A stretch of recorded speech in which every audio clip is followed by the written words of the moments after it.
মেহেরপুরে বেড়েছে শীতের সবজির সরবরাহ, কিছুটা কমেছে ফুলকপি, বাঁধাকপি, শিম, মূলাসহ বেশিরভাগের দাম। তবে এখনও চড়া পেঁয়াজ। জেলার বড় বাজার থেকে যুক্ত হচ্ছেন মুজাহিদ আল মুন্না। মুন্না, জানাবেন সবজির দরদাম কেমন দেখছেন, আর পেঁয়াজ বর্তমানে কত টাকায় বিক্রি হচ্ছে?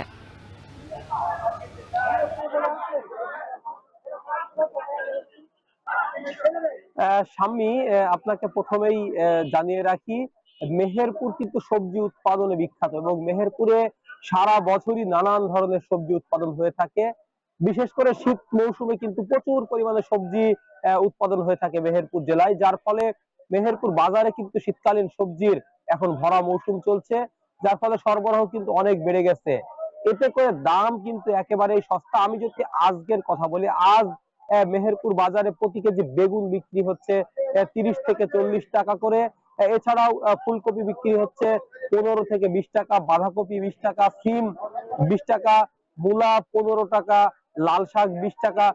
বেশিরভাগ সবজির দামই কিন্তু 20 থেকে 25 টাকার মধ্যে, অর্থাৎ এই সমস্ত সবজিগুলো কিন্তু গত কয়েক সপ্তাহ আগেও 50 টাকার উপরে ছিল, যেটি এখন 20 থেকে 25 টাকাতে সীমাবদ্ধ হয়েছে। আমি আপনাকে আরেকটি বিষয় জানিয়ে রাখি, আমি কয়েকজন ভোক্তার সাথে কথা বলেছি, তারা আমাকে জানিয়েছেন 100 টাকা দিলেই কিন্তু মিলছে ব্যাগ ভর্তি বাজার, 100 বা সর্বোচ্চ 150 টাকাতেই ব্যাগ ভর্তি বাজার মিলছে। তবে এখনো পর্যন্ত চড়া কিন্তু পেঁয়াজের দাম। যদিও মেহেরপুর বাজারে যে গ্রীষ্মকালীন যে পেঁয়াজ বা আগাম জাতের যে পেঁয়াজ সেটি উঠতে শুরু করেছে, তারপরেও কিন্তু দাম এখনো বেশ চড়া। নতুন পেঁয়াজ বাজারে পাইকারিতে বিক্রি হচ্ছে 55 থেকে 60 টাকা করে এবং খুচরা বিক্রি হচ্ছে 70 টাকা করে। সেই সাথে শুকনা যে পেঁয়াজ, যেটা পুরাতন পেঁয়াজ, সেটি কিন্তু 120 থেকে 130 টাকা করে বিক্রি হচ্ছে। আমি কয়েকজন ব্যবসায়ীর সাথে কথা বলেছি, তারা আমাকে জানিয়েছেন যে বাজারে সব ধরনের সবজি সরবরাহ থাকায় দাম কিন্তু একেবারেই নিম্নমুখী।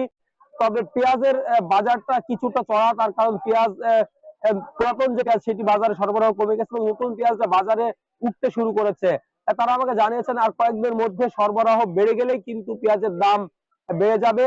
তবে আমি কয়েকজন চাষির সাথে কথা বলেছি, তারা আমাকে জানিয়েছেন সবজির দাম যেহেতু কমে গেছে, তাই চাষিরা কিন্তু এক ধরনের সংকটের মধ্যে পড়ে গেছে। তবে ভোক্তাদের দাবি সবজির পাশাপাশি অন্যান্য নিত্য পণ্যের দামও ক্রয় ক্ষমতার মধ্যে রাখতে বাজার মনিটরিং জোরদার করার। সাম্মি, এই ছিল আমার কাছে মেহেরপুরের সবজি বাজারের সর্বশেষ।